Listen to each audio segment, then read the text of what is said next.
ભાજપમાં વધુ એક પત્રિકા કાંડ। મણિનગર વિધાનસભાના નેતાઓ ચર્ચામાં।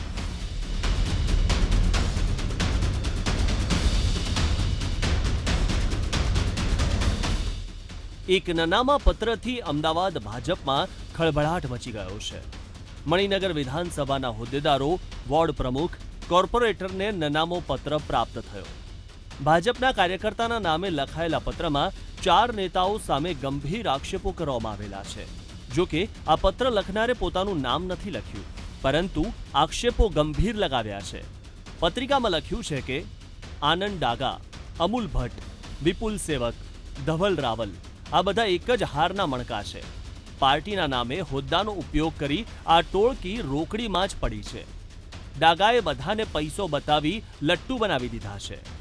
ધર્મેન્દ્ર તો પહેલેથી જ એએમટીએસની બસો અને કચરાની ગાડીઓમાં ભાગીદાર છે। પછી પૈસા માટે અમૂલ ભટ્ટ સ્ટેન્ડિંગ કમિટીના ચેરમેન થયા એટલે ડાગા જોડે રોકડીની સાઠગાંઠમાં લપેટાયા। આ કટકી કિંગે એએમટીએસમાં ડાગા માટે બબાલ કરી હતી તે બધા જાણે છે। આ સિવાય આ પત્રમાં અમૂલ ભટ્ટને કોણે ટિકિટ આપી તેને લઈને પણ સવાલો ઉઠાવ્યા છે। જો કે આ લેટર બોમ્બ ફૂટતા જ ભાજપના નેતાઓ પોતાના બચાવમાં આવી ગયા છે, તો બીજી તરફ કોંગ્રેસે ભાજપના નેતાઓમાં અંદરોઅંદરની ખેંચતાણને લઈને સવાલો ઉઠાવ્યા છે। જ્યારે વ્યક્તિ કોઈ જાહેર જીવનમાં હોય અને કાર્ય કરતો હોય ત્યારે દરેક વ્યક્તિને સંતોષ ના આપી શકતો હોય, ત્યારે ઘણી વખત એવું પણ થતું હોય છે કે સામેવાળી વ્યક્તિનું કોઈનું કામ થયું હોય અને એનું કામ ગેરકાયદેસર હોય અને ન થયું હોય એવા વ્યક્તિઓ પણ અસંતોષ વ્યક્તિઓ હોય છે અને એવા વ્યક્તિઓ પણ નાનામાં પત્રો આવા લખતા હોય છે। કારણ કે જે વ્યક્તિ પોતાને ખબર છે કે પોતે ખોટો છે એટલા માટે જ આવા નાનામાં પત્રો બહાર પાડતો હોય, જ્યારે સાચો વ્યક્તિઓ તો સીધી અરજી કરે પોતાના નામ સરનામા સાથે। એટલે આવી અરજી ન કરી શકનારા લોકો જે ખરા એવા જ લોકો આવા નાનામાં પત્રો લખતા હોય છે। આ કંઈ અત્યારનું નથી, આદિ અનાદિ કાળથી આવું ચાલ્યું આવતું હોય છે અને આવી રીતે નાનામાં પત્રો કરી અને લોકોને બદનામ કરવાના આવા કૃત્યો થતા હોય છે। છતાં પણ આપે જે પત્રની વાત કરી છે એ અમારા ધ્યાને આવશે તો ચોક્કસ સંગઠન એની તપાસ કરશે।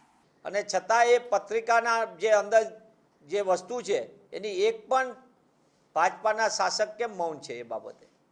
આટલા મોટા કરોડો રૂપિયાના કૌભાંડોની વાતો આવે પણ એક પણ બાબતે ભાજપાનો શાસક સામેથી આવીને એમ નથી કહેતો। એ દેખાડે છે કે આ સંપૂર્ણપણે વ્યવસ્થામાં, સરકારમાં ભ્રષ્ટાચાર નથી પણ ભ્રષ્ટાચારમાં આખી સરકાર લિપ્ત છે અને એના કારણે શહેરી નાગરિક અને ગુજરાતીઓ લૂંટાઈ રહ્યા છે।